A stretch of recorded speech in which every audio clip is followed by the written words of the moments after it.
सोचो अगर तुम्हारे सामने पॉइजन रखा हो तो क्या तुम उसे कंज्यूम करोगे? ऑब्वियसली नहीं, राइट। लेकिन क्या हो जब तुम्हें ये पता चले कि हम जो डेली बेसिस पर चाय, कॉफी, दूध, सॉफ्ट ड्रिंक, चॉकलेट, स्वीट्स और ऐसी तमाम चीज़ें जो हम कंज्यूम करते हैं उनमें वो पॉइजन मिला हुआ है।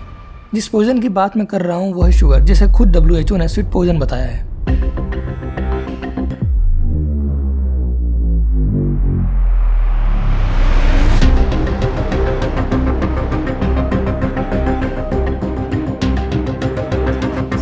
Kids drink 1 bottle of soda a day, they're eating the equivalent of 50 pounds of sugar a year. Which was worse, the sugar or the fat? The sugar 1,000 times over. Industry that feeds it. And yet, for all their power, we know remarkably little about how they work.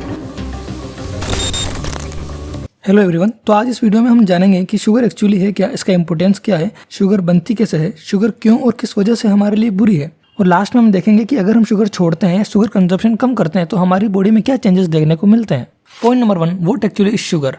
देखो, sugar को समझने के लिए पहले हमें दो चीज़ें समझनी होगी। फर्स्ट है शुगर का क्लासिफिकेशन और सेकंड चीज़ है हमारी बॉडी। मेजरली शुगर को 4 कैटेगरीज में डिवाइड किया गया है: monosaccharide, disaccharide, oligosaccharide and polysaccharide.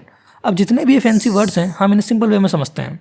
So we all know about glucose. हम सभी ग्लूकोज के बारे में जानते हैं। हमारे घरों में ग्लूकोज का यूज़ भी होता है और मोस्ट कॉमनली जब भी हम बीमार होते हैं तो हमें ग्लूकोज की बोतल भी चढ़ाई जाती है। तो अगर इस ग्लूकोज की सिंगल यूनिट हो तो इसे मोनोसेकेराइड कहेंगे, अगर ग्लूकोज की डबल यूनिट हो तो इसे डाइसेकेराइड कहेंगे। वहीं अगर ग्लूकोज की 10 यूनिट हुई अप टू 10 यूनिट्स तो इसे ओलिगोसेकेराइड कहेंगे। और अगर किसी सब्सटेंस में 10 यूनिट से भी ज्यादा ग्लूकोज मॉलिक्यूल प्रेजेंट हुए तो इसे पॉलीसेकेराइड कहेंगे, जो एक तरह से कॉम्प्लेक्स शुगर है। वहीं मोनोसेकेराइड एक सिंपल शुगर है। देखो, शुगर एक्चुअली हर चीज में प्रेजेंट है, चाहे फ्रूट्स हो, वेजिटेबल्स हो या टेबल शुगर, जिस बारे में ये वीडियो बना है। तो जो टेबल शुगर है वो एक्चुअली सुक्रोज प्लस फ्रक्टोज से मिलकर बनी है, जो एक तरह से मोनोसेकेराइड या सिंपल शुगर है। वहीं अगर एक पोटैटो की बात करें तो क्योंकि उसमें स्टार्च प्रेजेंट होता है जो एक कॉम्प्लेक्स शुगर है, तो ये एक पॉलीसेकेराइड हो जाएगा।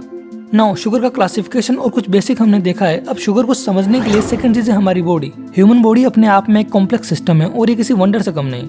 हम सभी जानते हैं कि जिस तरह गाड़ी को चलाने के लिए फ्यूल की रिक्वायरमेंट होती है, उसी तरह हमारी बॉडी को प्रॉपर फंक्शनिंग के लिए एनर्जी की रिक्वायरमेंट होती है। और कमाल की बात यह है कि हमारी बॉडी को एक ही चीज से एनर्जी मिल सकती है, वो है ग्लूकोज यानी शुगर। तो हम जो मर्जी खा ले, बॉडी उसे ग्लूकोज में कन्वर्ट कर ही देगी, क्योंकि बिना ग्लूकोज के बॉडी को एनर्जी मिल नहीं सकती।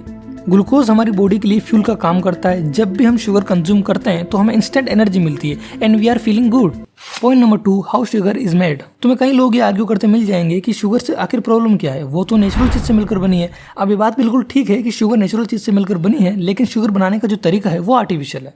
शुगर बनने की जो प्रोसेस है वो रिफाइंड प्रोसेस है। बेसिकली शुगर को 2 सब्सटेंस से बनाया जा सकता है, शुगर केन या फिर शुगर बीट। आपको जानकर हैरानी होगी कि approx 10 litre of sugar cane juice से 1 kg शुगर मिलती है। और जिस रिफाइंड प्रोसेस से शुगर बनती है उससे होता ये है कि शुगर केन में जो मिनरल्स, फाइबर्स और जो भी न्यूट्रिएंट प्रेजेंट होते हैं वो इस प्रोसेस में रिमूव हो जाते हैं और एंड प्रोडक्ट के नाम पे हमें जो शुगर मिलती है उसमें सिर्फ सुक्रोज होता है। Point number 3, how sugar harm us. तो क्या सच में शुगर हमारे लिए बुरी चीज है? तो इसका जवाब है हाँ भी और ना भी।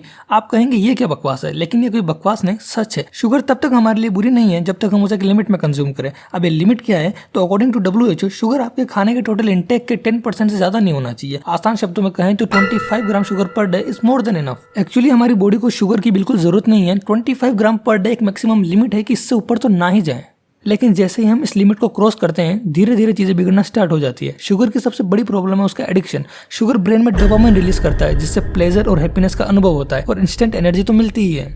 इसलिए हम देखते हैं कि खुशी के मौकों पर मीठा सर्व किया जाता है ताकि लोग और हैप्पी फील कर सके। हमने कभी नहीं देखा कि किसी की मौत होने पर मिठाई बांटी जा रही हो। शुगर बुरा क्यों है इसे थोड़ा और समझते हैं। रिसर्च बताती है कि शुगर कोकेन से भी ज्यादा एडिक्टिव सब्सटेंस है। इसके अलावा जब भी हम शुगर कंज्यूम करते हैं तो ये ब्रेन का सटाइटिस सेंटर को डिस्टर्ब कर देता है। सटाइटिस सेंटर हाइपोथैलेमस का वो पार्ट है जो भूख लगने और खाने के बाद संतुष्टि को इंडिकेट करता है। तो शुगर इस सटाइटिस सेंटर को एक तरह से टर्न ऑफ कर देता है, जिससे हमें पता ही नहीं चलता कि हम ओवर ईटिंग कर रहे हैं और इनडायरेक्टली शुगर एडिक्शन बढ़ता जाता है।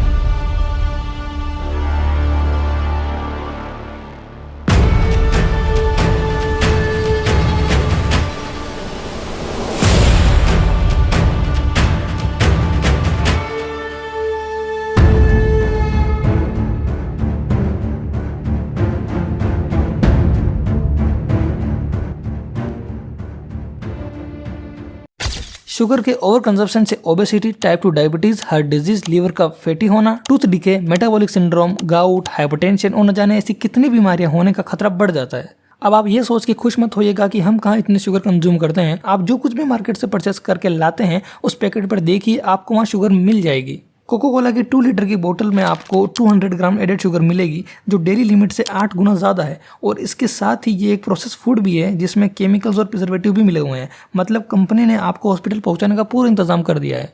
Point number 4, what happen when we quit sugar. अगर आप शुगर एडिक्शन या शुगर कंजप्शन कम करना चाहते हैं तो एकदम से शुगर का इंटेक बंद ना करें, इससे और ज़्यादा शुगर क्रेविंग होगी। बेहतर होगा आप धीरे धीरे शुगर की क्वांटिटी डे बाय डे कम करें।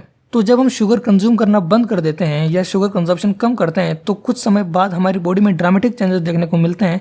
जैसे हम पहले से अपने आप को बेहतर फील करेंगे, बॉडी का एनर्जी लेवल पहले से बेहतर होगा, क्योंकि जब हम शुगर कंज्यूम करते हैं तो कुछ टाइम के लिए हमें एनर्जी तो मिलती है, लेकिन फिर एक एनर्जी क्रैश देखने को मिलता है जिससे बॉडी लेथार्जिक हो जाती है और हमें मूड स्विंग देखने को मिलता है। इसके अलावा अगर आप शुगर क्विट करते हैं तो इससे एजिंग की प्रोसेस स्लो डाउन हो जाएगी। देखिए, एजिंग या बुजुर्ग होने की जो प्रोसेस है उसे हम रोक बिल्कुल नहीं सकते, लेकिन इस प्रोसेस को बढ़ाया और घटाया जा सकता है। बेसिकली शुगर बॉडी में फ्री रेडिकल्स बढ़ाता है और ये फ्री रेडिकल मेजर फैक्टर है एजिंग के लिए। इसके अलावा अगर हम शुगर कंजप्शन कम करते हैं तो हमारी स्किन शार्प और ब्राइट होगी, हमारे लिवर की हेल्थ अच्छी होगी जिससे मेटाबॉलिज्म अच्छा होगा, हमारी जो मेमोरी है वो पहले से ज़्यादा अच्छी हो जाएगी, वहीं स्लीप की जो क्वालिटी है वो बेहतर होगी, हमारी इम्यूनिटी बढ़ेगी और हमारा हार्ट जो है वो हेल्दी रहेगा। इसके अलावा शुगर के जो अल्टरनेटिव्स है जैसे जैगरी, मिश्री, आप इनका इस्तेमाल भी कर सकते हैं। ये कंपैरेटिवली कम नुकसानदायक है शुगर से। तो ये कुछ फंडामेंटल बातें थी शुगर के सराउंडिंग जो हमने डिस्कस की। If you like the video please hit the like button and subscribe. Thank you.